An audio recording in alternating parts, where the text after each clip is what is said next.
Confidence বলে একটা কাজ আমি করতে পারবো এই শর্তে যে কাজটা আমি করা শিখেছি কিভাবে করতে হয়, অথবা আমি 100% চেষ্টা করলে কাজটা শিখে ফেলতে পারবো, এটাকে বলে কনফিডেন্স। আর শিখা ছাড়াই যদি বলে হ্যাঁ আমি পারবো, আমি এমনিই পারি সব কিছু, এটাকে বলে ওভার কনফিডেন্স। যে কোনো কাজের আগে ওই কাজের বেসিকগুলা বুঝতে হবে, কারো থেকে শিখে বা কাউকে অবজার্ভ করে কাউকে প্রশ্ন করে বেসিক ফান্ডামেন্টালগুলো বুঝলে এরপরে বাকিটা এক্সপেরিমেন্ট করতে করতে শেখা যায়। এটার দ্বারা অভিজ্ঞতা এই কনফিডেন্স বাড়ে। একটা বিষয়ে আপনি যত বেশি নলেজ থাকবে তত বেশি কনফিডেন্স থাকবে। একটা বিষয়ে নলেজ থাকলে কাজটাকে বিভিন্নভাবে করা যায়, সেটাকে পরিবর্তন করা যায়, নতুনভাবে করা যায়। এটা প্র্যাকটিসের উপর নির্ভর করবে। বেসিক ফান্ডামেন্টালগুলো বুঝে গেলে বাকিটা প্র্যাকটিস করতে করতে অনেক দূর এগোনো যায়। বলা হয় যে কোনো নিয়ম ভাঙার আগে নিয়মটা প্রথমে বুঝতে হবে।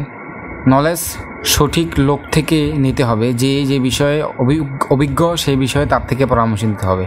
তার সবচেয়ে বেশি গুরুত্বপূর্ণ যে লোক বা যে বই যে বিষয়ে নয় তা থেকে সেই বিষয়ে জ্ঞান নেওয়া যাবে না। যে লোক যে বিষয়ে অভিজ্ঞ নয় সে লোক থেকে সে বিষয়ে জ্ঞান নেওয়া যাবে না। এটা বেশি ধ্বংসাত্মক বিষয়। কনফিডেন্সের 3টা পিলার রয়েছে। একটা হচ্ছে প্যাশন থাকতে হবে, যে কাজ করে সেই কাজের ব্যবসায় প্যাশন থাকতে হবে।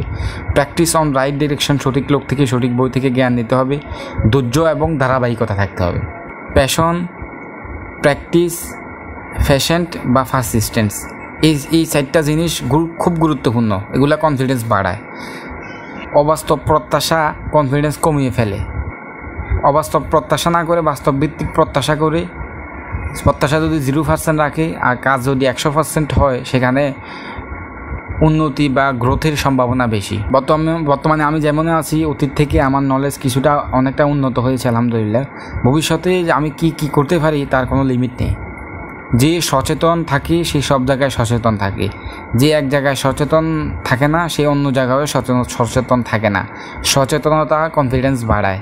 যখন আপনি কোনো কিছু সম্পর্কে নলেজ নাই তখন আপনি ক্লিয়ার কাট বলে দিন আমি এই বিষয়ে জানি না। আপনি যদি সেখানে কথা বলতে যান আপনার কনফিডেন্স থাকবে না এবং আপনি সেখানে শরম পাওয়ার সম্ভাবনাই বেশি। কথা বলে সেখানে বোকা না হয়ে বলেন, ক্লিয়ারলি বলে দিন যে আমি এই বিষয়ে জানি না। তখন সবাই আপনাকে বিশ্বস্ত মনে করবে যে আপনি সত্যি কথা বলেন। যে সত্য কথা বলে তার চেহারায় তার মনে কোনো ভয় থাকে না। যে মিথ্যা কথা বলে তার মনের মধ্যে ভয় থাকে। সত্যি বলে তার কনফিডেন্স অনেক বেড়ে যায়। সফল ব্যক্তিরা, কনফিডেন্ট ব্যক্তিরা খুব ধীরে এবং মাথা ঠান্ডা করে কথা বলে। তারা রিয়্যাক্ট করে না, তারা প্রোঅ্যাক্টিভ হয়। তারা শান্ত এবং বিনয়ীভাবে হাঁটে, বিনয়ীভাবে হাম্বলের সাথে কথা বলে। বিপরীত লোক চাই কতটাই রাগ করুক বা কতটাই খারাপ ব্যবহার করুক, তারা সবসময় শান্ত মাথায় কথা বলে। তারা জানে রাগ করে কোনো কিছু সমাধান করা যায় না।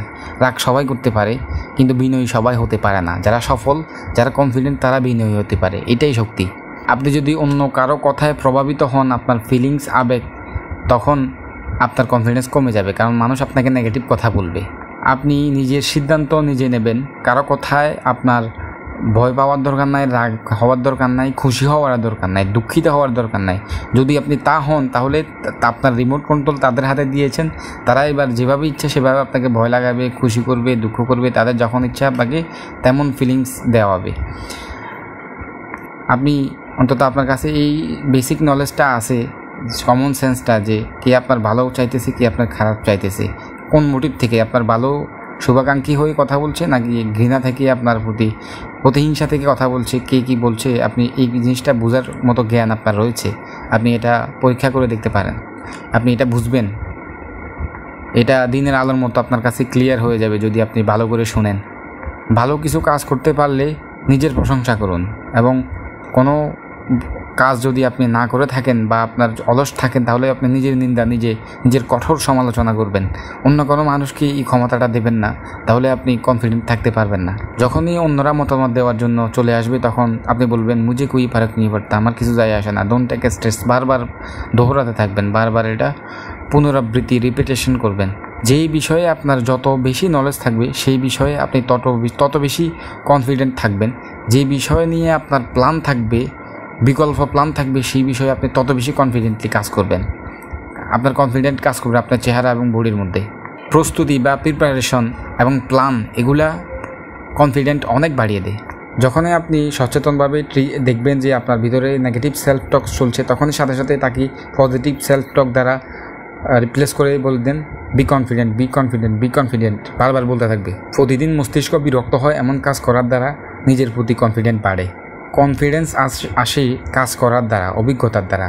আর অভিজ্ঞতা আসে বাজে অভিজ্ঞতার দ্বারা, খারাপ ব্যবহার থেকে, খারাপ অভিজ্ঞতা থেকে। যে অভিজ্ঞতাগুলো হয় সেগুলো থেকে অভিজ্ঞতাটা আসে। আপনি যখন একটা কাজ করে শিখবেন তখন কনফিডেন্স হবে। হিউম্যান বডি নার্ভাস হয় হরমোনাল ইমব্যালেন্সের কারণে। আপনি যখন নেগেটিভ চিন্তা করেন তখন কর্টিসল রিলিজ হয়, পজিটিভ চিন্তা করলে ডোপামিন এবং এন্ডোরফিন রিলিজ হয়। আপনি এটা বুঝতে পারবেন, আপনার ব্রেনের মধ্যে এটা খেয়াল করলে আপনি বুঝতে পারবেন কোনটা রিলিজ হচ্ছে। আপনি সোজা হয়ে দাঁড়ালে, আপনি বডি ল্যাঙ্গুয়েজ ঠিক রাখলে, আপনি পশ্চার ঠিক করে বসলে, দাঁড়ালে আপনার কনফিডেন্স বেড়ে যাবে অটো। আপনার চেহারার মধ্যে হাসি রাখলে, আপনার মনের মধ্যে পজিটিভিটি থাকলে আপনার কনফিডেন্স বেড়ে যাবে। আপনার কণ্ঠের মধ্যে আপনার কনফিডেন্স থাকতে হবে। আপনি যদি কনফিডেন্স না হন তাহলে অন্য কেউ আপনার উপর সুবিধা নিতে চাইবে। আপনি যখন কনফিডেন্স হন আপনি অটো লিডার হয়ে যান, অন্য সবাই আপনার ফলোয়ার হয়ে যায়। আপনি ওই বিষয়ে জ্ঞানী না হলেও মানুষ আপনাকে কনফিডেন্স দেখে জ্ঞানী মনে করা শুরু করে দেয়। আপনার কনফিডেন্সের কারণে আপনাকে অটো সম্মান দেওয়া শুরু করে দেবে মানুষ।